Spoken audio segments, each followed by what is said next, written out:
मैंने देखा। हे प्रभु! क्या? क्या?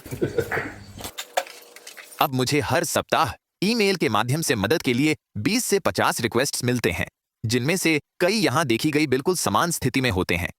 उनके माता पिता का निधन हो चुका है। उन्होंने इस विशाल राशि को विरासत में लिया है।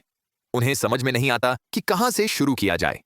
और हालांकि उनमें से अधिकांश की मैं मदद नहीं कर सकता, स्थान और यात्रा की लॉजिस्टिक्स और सभी के कारण जो सलाह मैं लोगों को देता हूं वह यह है कि इसे 3 फीट तक लो। अगर आपके पास इस तरह की वस्तुओं का एक बड़ा ढेर है और आप इसे इस तरह से सोचने लगते हैं कि मुझे गैरेज की सफाई करनी है, तो आप निश्चित रूप से अभिभूत हो जाएंगे।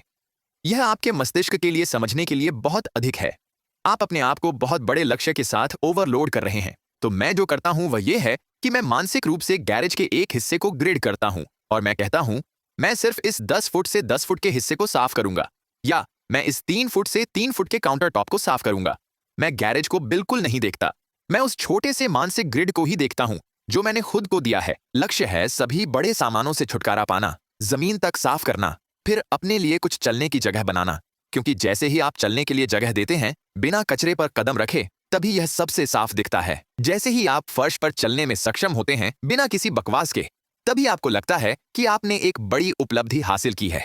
और ऐसा घर या गैरेज जब कर रहे हों, वे छोटे उपलब्धियां, वे छोटे लक्ष्य और फिनिश लाइनें पूरे कमरे को स्वयं के रूप में अधिक महत्वपूर्ण होती हैं। तो जब हम यह कर रहे हैं तब भी 2 लोगों के दृष्टिकोण से जो मैं इसे करने में पेशेवर मानता हूं, मैं फिर भी कहता हूं कि मेरा एकमात्र लक्ष्य इस 10 फुट के हिस्से को जमीन तक साफ करना है। फिर हम ब्रेक लेंगे, चाहे हमें जरूरत हो या न हो।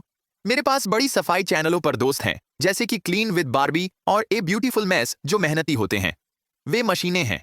वे तब तक चलते रहते हैं जब तक चीजें हो नहीं जाती। पर्सनली मेरे पास वह नहीं है। मैं तब तक नहीं जा सकता जब तक मैं गिर न